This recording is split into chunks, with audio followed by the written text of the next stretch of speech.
Merci d'être venu à ce tuto de vocabulaire aujourd'hui. Thanks very much for being here. We're coming to this tuto for vocabulary today. And today we're going to talk about les prix, so prices. So funny, really. Demander le prix. So how do you ask about the price? So obviously the base question word is always going to be combien. And you know about combien c'est, combien ça coûte, maybe some things like that.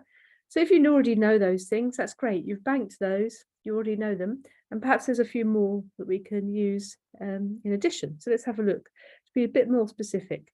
So, dans la plupart des situations de commerce, on entend les phrases suivantes. Je voudrais savoir le prix des chaussures noires qui sont dans la vitrine, s'il vous plaît. So in most commercial situations where you're buying something, we're going to hear these kinds of phrases. So we can mix it up a little bit, make it a bit more interesting. So everybody knows je voudrais. So you could have je voudrais in there, followed by an infinitive. So I'd like to know, because you want to know a fact, it's savoir. So je voudrais savoir le prix. I'd like to know the price of the black shoes that are in the window. La vitrine is a shop window. Please. Or you could say, quel est le prix? What's the price? Excuse me. Quel est le prix du billet Paris-Bruxelles, s'il vous plaît? So this one is, what's the price of a ticket from Paris to Brussels, please? So quel est le prix? So it's quel est le prix de? So, and it'll be de la, or du, or des, depending on what comes next. And in this case, billet is masculine. So it's quel est le prix du billet? Combien coûte la location d'une voiture pour une journée? What's the cost of the hire of a car for one day? So location is to hire, the hire, the hire is a noun, and une journée is the whole day. So nothing to do with journeys at all, nothing. So combien coûte? Okay, nice and simple. Au marché, le prix des produits change. So at the market, prices are negotiable, aren't they? They can change. So on demande familièrement. So this is sort of like the kind of language you use in a familiar situation. And the market could be considered as a familiar situation. As long as you use vous, you can use familiar language, but you would still use vous because you don't know the person. To use tu would be insulting. So les cerises sont à combien? So you put your question word at the end of a sentence if you want to ask a question in a familiar way. So ces cerises sont à combien? Sont à combien? À combien? So how much are they? The cherries? Or c'est combien les abricots? You're going to have the rising intonation in there because it's a question. C'est combien les abricots? So how much are the apricots? Yeah, c'est combien? So you don't have to have a great long phrase. So we started off with something quite formal here. Je voudrais savoir le prix. It's fine if you're in a formal mood. Doesn't matter if you're at the market or where you are. But if you're in a bit more of a jovial, sort of like friendly mood, you might choose to use these kinds of phrases. Okay, pour parler du total, on emploie la structure. Ça fait combien? Ça fait 23,71 €. So how much is it? So how much is it in total? So we're using the verb faire. And the reason why we use faire is because faire is used to add things together. So, deux plus deux fait combien? 2 plus 2 makes how much? Yeah, or deux plus deux fait 4. Even I can do that. So 2 plus 2 makes 4. So that's why we're using the verb faire, because faire indicates there's some kind of adding up going on there. So how much does it make? Quand on paye une personne et non un produit, ou quand on va rembourser un ami, on dit. So if you're paying someone or you're paying someone back, you can use these phrases. So if you're talking to a friend, and if you're talking to someone that you use the vous with, this is how it works. So friend, and this is very much friend, you would not use this in a shop or the market at all. This is somebody you've already got agreement with that you're using tu. Je te dois combien? How much do I owe you? And then the answer here is tu ne me dois rien. C'est gratuit. You don't owe me anything. It's free. So the situation you might find this being used in is perhaps if somebody paid for everybody in a restaurant or something like that.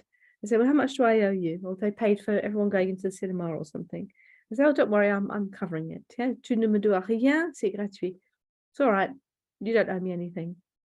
So that's when you're sort of like with a friend and somebody's probably paid for everything in bulk. Now, if you're in a boulangerie, for example, not only that place, but je vous dois combien? How much do I owe you? This is another way of saying ça fait combien, really. I used to like saying this because I knew it was different from what I'd learned at school when I first got to France. So I said it all the time. Je vous dois combien? Because I wanted to practice that. And then vous me devez 65 euros. And they're matched up, aren't they? The question is, the verb is devoir, isn't it? For all of this, to owe, by the way, we're using the verb devoir. And I know you know the verb devoir, to have to, which means to have to or must, but here it's being used in a completely different way. Yeah, so it's just the verb devoir. So you can move it around and you can move it in different tenses, of course. So je vous dois combien? You owe how much? Vous me devez 65 euros. Or they might, if you're in a shop, they might say ça fait. They don't have to answer with exactly the same verb that you've used. So if you haven't used any of these before when you've been in France, then maybe these are ones for you to note down or think about that, oh, next time in France, I'm going to use that one because it's one I've not used before. Okay, now to comment on prices. Okay, so en général, les Français ne disent pas souvent à un vendeur, c'est trop cher. So in general, French people are not going to say, nor would we, to a seller, that's too expensive. We might be more direct these days. Souvent, ils ne disent rien. So often they don't say anything. Ou simplement, je vais réfléchir. I'm going to think about it. So same way as we might do, you know, when you're sort of like, you really are going to think about it. You will be walking around the shop and they say, oh, can I help you? And so, je vais réfléchir. I'm thinking about it. Ou peut-être, or maybe, you might even say, ce n'est pas donné. Ce n'est pas donné. In reality, the ne would be dropped because people don't bother saying the ne in the negative. So probably it would come out as c'est pas donné, which is you're not giving it away. Yeah, so it's a bit more informal. So it's not cheap. That means it's not cheap. And that's the one I would use for saying that something's not cheap, something's expensive. C'est pas donné. But notice how you say it. Have a go at saying it. C'est pas donné. Because I think you could almost hear it saying something like saying pardon, couldn't you? Yes, because you're running the words together. Pardonnez. C'est pas donné. So, en privé, à un ou une amie, on se sent beaucoup plus libre. So, obviously, in the privacy of your own home with a friend, you're going to feel much more at liberty to say what you really think, yes? So, on peut dire, we could say, ça coûte un peu trop cher. Yeah, it costs it's a little bit too expensive. The trop means too much. Or beaucoup trop cher, c'est beaucoup trop cher. Beaucoup trop cher is far too expensive. You could say c'est hors de prix as well, which is sort of like, you know, right outside the stratosphere of prices that I'm considering, yes? Or c'est de la folie, it's madness, yeah? And we've got a nice expression here, ça coûte les yeux de la tête, ça coûte les yeux de la tête. It's almost like taking the shirt off your back, I suppose. So that costs the eyes of your head. But you wouldn't say that to the shopkeeper, necessarily, or the shop assistant. So, ça coûte les yeux de la tête, or very simply, ça coûte une fortune. Si on ne conteste pas le prix, on peut dire, so if you think that the price is reasonable, then you could say that. C'est tout à fait raisonnable. C'est tout à fait raisonnable. Tout à fait, that's a nice little expression. You can use it in all sorts of situations. It means completely. So it's completely reasonable. C'est un prix normal. Now, I'm not saying it's a normal price. Normal is not used in the same way in French as it is in English. Normal is more means it's fair. It's the right thing. It's the right thing to do. So for example, if I want to say thank you to someone for holding a door open for me, for example, I say, oh, bah, merci. And that person would return around and say, oh, but c'est normal. C'est normal. So normal means it's the right thing to do. It's fair. You know, it's a good thing. You know, it's good behavior, really. So c'est un prix normal means it's a fair price.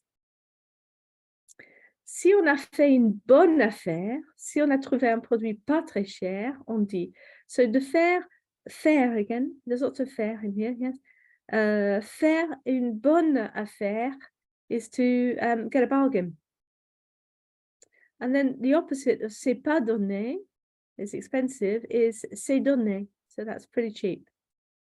Or ça ne coûte rien, doesn't cost much. It costs nothing, but that's an exaggeration. It probably doesn't mean nothing, you know, it doesn't cost much. Je l'ai acheté pour une bouchée de pain. I bought it for a mouthful of bread. Yes, another nice expression. That's a cheap one. You got a good bargain there. Or je l'ai eu pour 3 fois rien. Or I got it for 3 times nothing.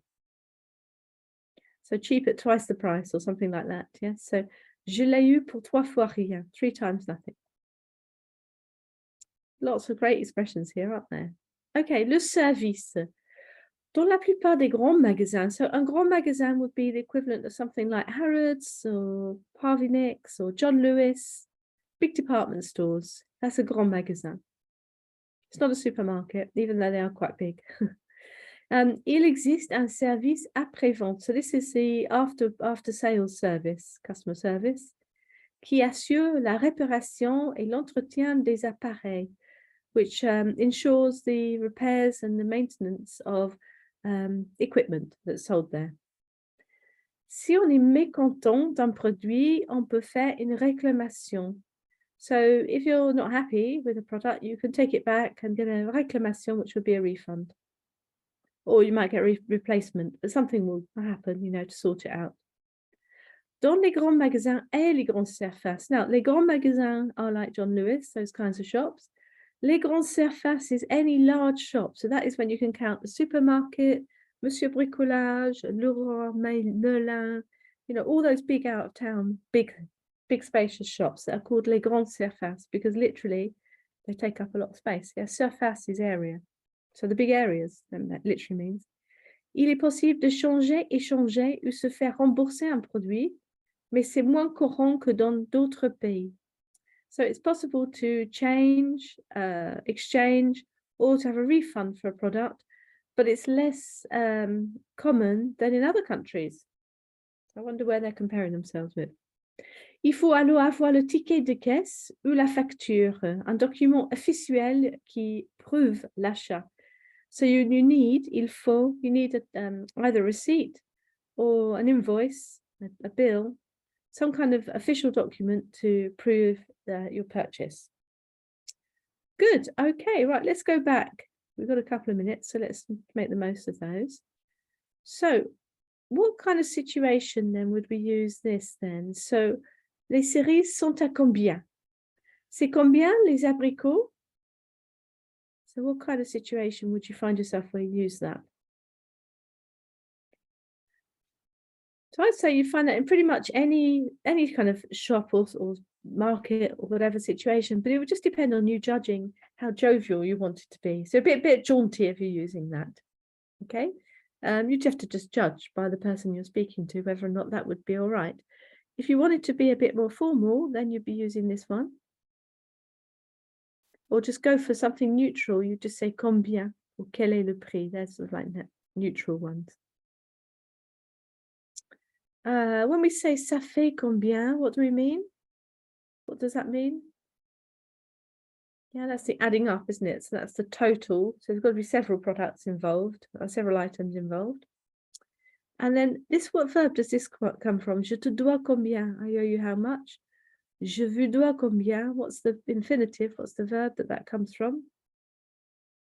So you're right, yeah, devoir, devoir. So of course you could move it around. Je vous devais combien? If you put it into the past. Yes, so you can move it around in the tenses as well. Je vous ai dû combien? How much did I owe you? Yeah, so it depends on, you know, you don't have to only have it in the present tense. If you don't want to say that something's expensive, you might just say, I'm going to think about it. That's a really useful verb, yeah, réfléchir, to think about it. That's sort of like ponder, yeah, think about it.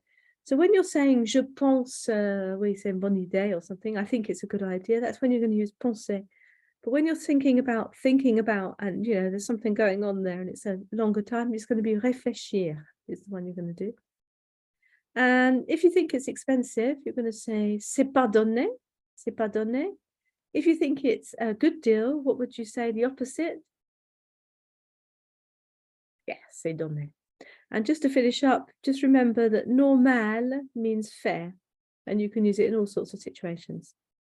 Fabulous. So pick one or two for next time you're in a French situation. Maybe in the class, you might have an opportunity to try this out. And if not, next time you're in France.